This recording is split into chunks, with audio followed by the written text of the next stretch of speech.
Welcome Pakistan India number 1 reaction YouTube channel. आज हम किसी खास टॉपिक पर बात करने वाले हैं और ये इस बात का आपको भी जानना बहुत ज़्यादा ज़रूरी है।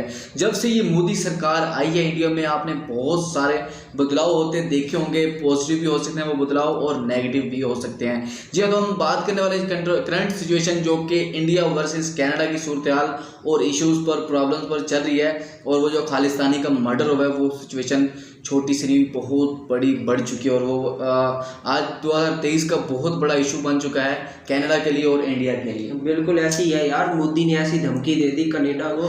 कनाडा में जो खालिस्तानी लोग थे उन्होंने अपने पोस्टर लगाए हुए थे अपनी एडवर्टाइजमेंट के हवाले से, अगर गुरुद्वारों के हवाले से पोस्टर लगाए हुए थे। उन्होंने उसका असर ऐसा हुआ कि उन्होंने खालिस्तानियों पे ऐसा रूल्स, ऐसा कानून लागू कर दिया जिसके तहत खालिस्तानी लोग अपने ही उसी एरिया में जहाँ कनाडा में रहते थे वहाँ पर पोस्टर उतार रहे हैं। यार आप खुद देख के हैरान होंगे कि ये मोदी के कहने पे ऐसा हो गया यार। मोदी के वो पहले धमकियां देते थे इंडिया को, मोदी को, लेकिन मोदी का इतना दबाव पड़ गया है उन लोगों पर, खालिस्तानी लोग जो कि कनाडा में रह रहे हैं, वो इतना दबाव पड़ गया है कि वो जो गुरुद्वारा के बाहर अपने पोस्टर उन्होंने लगाए थे धमकी के लिए इंडिया को, वो उन्होंने उतारना शुरू कर दिए। और आप खुद देखेंगे इस वीडियो में कि आगे क्या क्या हो रहा है और भी बहुत सारी चीज़ें जो कि आपको जानना बहुत जरूरी है। उसके लिए वीडियो पर बने रहिए। So without wasting time let's just start the video. उससे पहले आपसे रिक्वेस्ट है कि चैनल पर पहली मरतबा आएँ तो सब्सक्राइब करके जरूर जाइए, क्योंकि ऐसी अपडेटेड पर हम रिएक्ट करते रहेंगे। और लेट्स सी कि इंडिया में क्या चल रहा है, कनाडा में क्या चल रहा है। Start the video. कहते हैं दोस्तों, झुकती है दुनिया, झुकाने वाला चाहिए।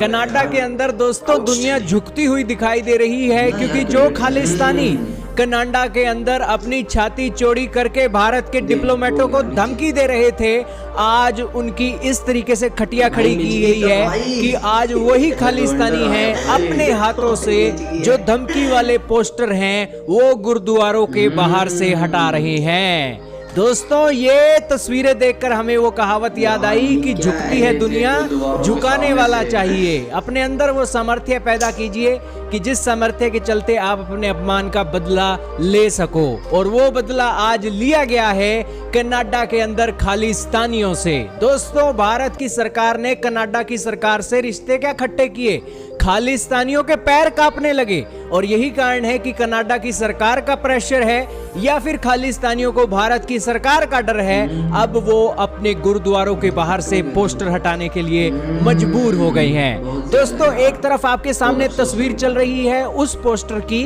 जिस पोस्टर के अंदर गुरुद्वारे के बाहर खालिस्तानियों ने ये पोस्टर लगाए और उस पोस्टर के अंदर इंडियन डिप्लोमेटों और इंडियन हाई कमिश्नरों को दोषी बताया और उसके नीचे वांटेड लिख रखा था। वांटेड तो ऐसे लिख रखा था जैसे ये कोई क्रिमिनल है और कनाडा की सरकार ने ये पोस्टर जारी किए हों, लेकिन ये भारत के हाई कमीशन का सीधा सीधा अपमान था जो कनाडा के अंदर चल रहा था। अब ये आप इस सिचुएशन को क्या आप कनाडा के अंदर freedom of speech, freedom of expression का नाम दोगे दोस्तों? अब दोस्तों ये तस्वीरें तो एक छोटी सी तस्वीरें हैं। भारत की सरकार के कनाडा के साथ रिश्ते खराब हो गए। अब कनाडा के अंदर खालिस्तानियों की भी कोई हत्या कर जाता है, पता नहीं लगता है। कनाडा की सरकार एक अपने देश के अंदर सिचुएशन को कंट्रोल नहीं कर सकी है और यही कारण है कि कनाडा के अंदर अब कोई सेफ कंट्री नहीं है। यही कारण है कि खालिस्तानियों को अब डर पड़ गया है कि यार भारत और कनाडा के रिश्ते तो खराब हो गए हैं और इसीलिए कुछ भी हो सकता है। अब भारत के डिप्लोमेट भी कनाडा ने निकाल दिए हैं, कहीं खालिस्तानियों की मौतें ना होनी शुरू हो जाएं, इसीलिए ये पोस्टर हटा दो, हटा दो। जान से ज्यादा प्यारा और क्या है, यही कारण है कि ये पोस्टर हटा रहे हैं। अब ये सिचुएशन निकल रही है कनाडा के प्रधानमंत्री के मुंह पर जोरदार तमाचा है कि जब तुम पे हमने डंडा दिया है तब इन खालिस्तानियों को अकल आई है। हम कनाडा को समझा समझा के थक गए, कोई अकल नहीं आई। वही कहते हैं ना कि लातों के भूत बातों से नहीं मानते, अब लात पड़ी है तो एकदम खालिस्तानी सीधे हो गए हैं। अब ये बात तो आपको पता लगी, लेकिन अमेरिका के पेंटागन, अमेरिका के रक्षा मंत्रालय के जो ऑफिशियल हैं, पूर्व ऑफिशियल, वो ANI न्यूज़ को इंटरव्यू देते हैं और कनाडा को लताड़ लगाते हैं। वो कहते हैं कि कनाडा तुम कौन हो, तुम तो एक चींटी के समान हो, एक हाथी के सामने। भारत एक हाथी है, एक बड़ी डेमोक्रेसी है और कनाडा एक चींटी के समान है। और दूसरी तरफ उन्होंने बड़ी बात ये भी बोली कि कनाडा जो आज सिचुएशन कर रहा है और वो कह रहा है कि हरदीप सिंह निज्जर एक प्लम्बर था और अपनी संसद के अंदर आकर उसको वो सपोर्ट कर रहे हैं। तो मैं तो उन्हें यही कहना चाहूंगा कि ओसामा बिन लादेन भी एक इलेक्ट्रिकल इंजीनियर था। लेकिन फिर भी अमेरिका वालों ने उसे ठोक दिया। और जिस कनाडा जिस इंटेलिजेंस के ऊपर भारत के ऊपर आरोप लगा रहा है, कई बार वो इंटेलिजेंस भी झूठी पड़ जाती है। कई बार हमने देखा है कि अमेरिका के पास इंटेलिजेंस थी कि इराक के पास केमिकल वेपन्स थे, लेकिन वो केमिकल वेपन्स एक भी नहीं मिला इराक के अंदर और लाखों लोगों की मौतें हो गई। और जिस इंटेलिजेंस के दम पर आज ये कनाडा वाले भारत के ऊपर आरोप लगा रहे हैं, इन्हें 100 बार सोचना चाहिए कि कहीं कोई गड़बड़ ना हो जाए और उस गड़बड़ के चलते बेवजह बेकसूर लोग मारे जाएं या उन्हें मुश्किल हो। यही कारण है कि इनकी बातें आज आपको सुननी चाहिए। दोस्तों सुनिए इनकी बातें। If Canada wants to pick a fight, frankly at this point it's like an ant picking a fight against an elephant. The fact of the matter is Najjar isn't a model one wants to use for human rights. Najjar may have been involved in the assassination. He has blood on his hands through multiple attacks. He entered Canada with a fraudulent passport. Justin Trudeau has gone too far. So this isn't a fight he wants to have. I suspect that the United States doesn't want to be pinned in the corner to choose between two friends.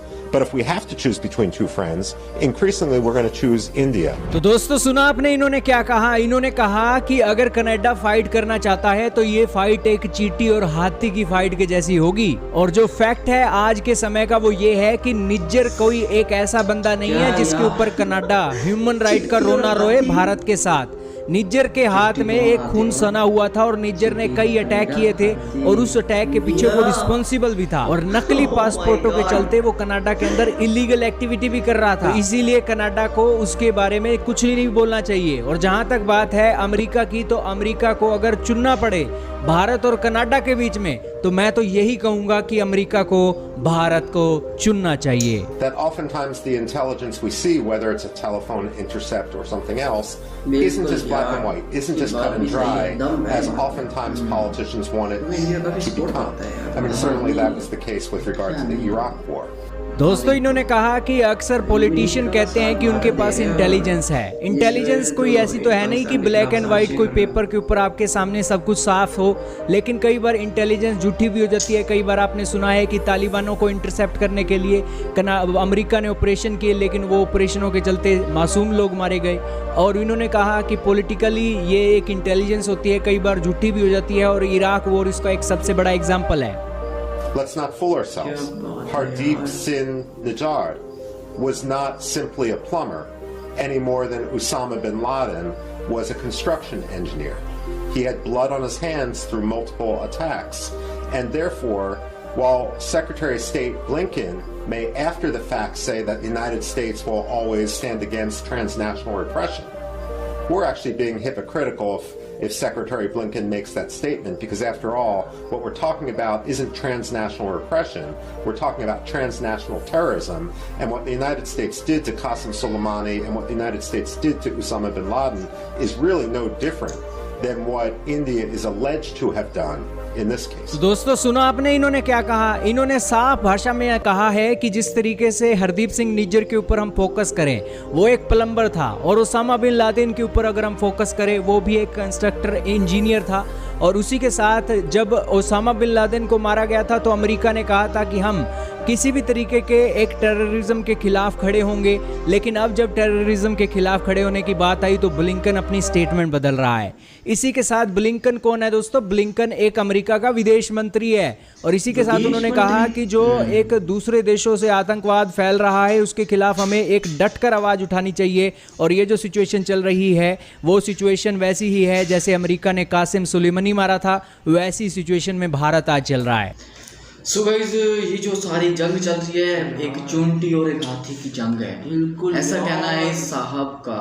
Canada का तो एक यूं कहो यार, Canada अकेला और दूसरे तरफ ऐसे पॉपुलर मालिक हैं यार। और आज मैंने पाकिस्तानी न्यूज़ पर मैं सुन रहा था, जो अमेरिका है वो कोशिश कर रहा है कनाडा का साथ देने की, वो इंडिया का साथ नहीं देना चाह रहा। ये पाकिस्तान मीडिया पर ऐसा चल रहा था। मतलब क्या सिचुएशन क्या है, लेकिन मुझे ऐसा लगता है ये जो अमेरिका है ये इंडिया का साथ देगा, क्योंकि इंडिया के साथ इसके बहुत ज़्यादा रिलेशनशिप और ताल्लुकात लेन देन के बहुत ज़्यादा आगे बढ़ चुके हैं। जैसे चाइना है वो कभी भी अमेरिका का साथ नहीं देना चाहेगा, वो साथ देना चाहेगा पाकिस्तान का, क्योंकि पाकिस्तान के साथ उसके रिलेशन बहुत आगे बढ़ चुके हैं, बहुत ज़्यादा इन्वेस्टमेंट कर चुका है, तो वो पैसे ज़ाया नहीं करना चाहेगा। सो आज की वीडियो में आई थिंक इतना ही, और आपने बहुत कुछ देखा होगा, सीखा होगा। सो वीडियो कैसी लगी कि हम लोग ऑप्शन जरूर देगा, तो चैनल को पहली बार सब्सक्राइब करके जरूर जाएगा, मिले चला है नीचे बेल आइकन बटन पर भी क्लिक कर दीजिएगा ताकि नेक्स्ट वीडियो का जो नोटिफिकेशन आपके पास शो हो सके। जल्द ही आपसे मुलाकात होगी दोबारा नेक्स्ट वीडियो में, तब तक हमें इजाज़त है, नेक्स्ट वीडियो में मुलाकात होगी। खुदा हाफिज़।